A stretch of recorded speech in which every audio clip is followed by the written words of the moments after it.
Good morning po sa inyo lahat. Isa pang muling yugto na ating Daily Bible Blessings. Pamagat po ng ating araling ngayong umaga ay maraming oras, ngunit kaunting panahon. Maraming oras, ngunit kaunting panahon. Isa pong tila pagkasalungat o paradox na napansin ko sa pagtanda. Lalo na po kung tayo po ay retirado. Sa isang banda, dahil wala ng trabaho, tila po marami silang oras. Ngunit, dahil po sa kanilang pagtanda, kaunting panahon na lamang ang naitira sa kanilang buhay. Ay nga po sa aking pagkasaliksik o research, ang average life expectancy o haba ng buhay ng isang Pilipinong lalaki ay 67 hanggang 69 years. Isang ay 7 hanggang 69 anyos.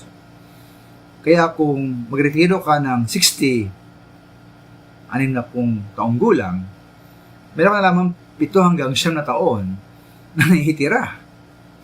O pag nagretiro ka ng 65 years old, 2 hanggang 4 na taon na lamang ang naitira.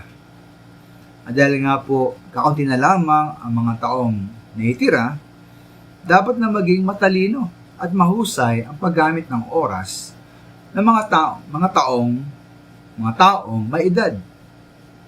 Kahit na tila marami silang mga oras araw-araw. Tunay po na limitado ang haba ng ating buhay. At masabi nga nating napakaikli. Ay nga po sa mga awit 103 verse 15 and 16, ang buhay ng mga tao ay parang damo ang katulad. Sa parang ay lumalago na katulad ay bulaklak. Nawawala, nalalagas kapag ito ay nahanginan, nawawala ito at hindi na mamamasdan. Ayon po Santiago 4:14, hindi nga ninyo alam kung ano ang mangyari sa inyo sa araw ng bukas. Ang buhay ninyo ay parang usok lamang, sandaling lumilitaw at agad nawawala. Kaya po dalawang katotohanan po rito, ukos sa buhay ang ating makikita. Na una, ang buhay ay maikli, parang usok lamang. At ikalawa, ang haba ng buhay po ay walang katiyakan. Natin alam ang mangyayari bukas.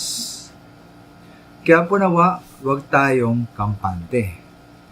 Libat kung kakaunti po ang ating pera, tayo maingat sa paggastos, lahat tayo maging matalino at maingat sa paggamit ng ating naitirang panahon. Maraming salamat po.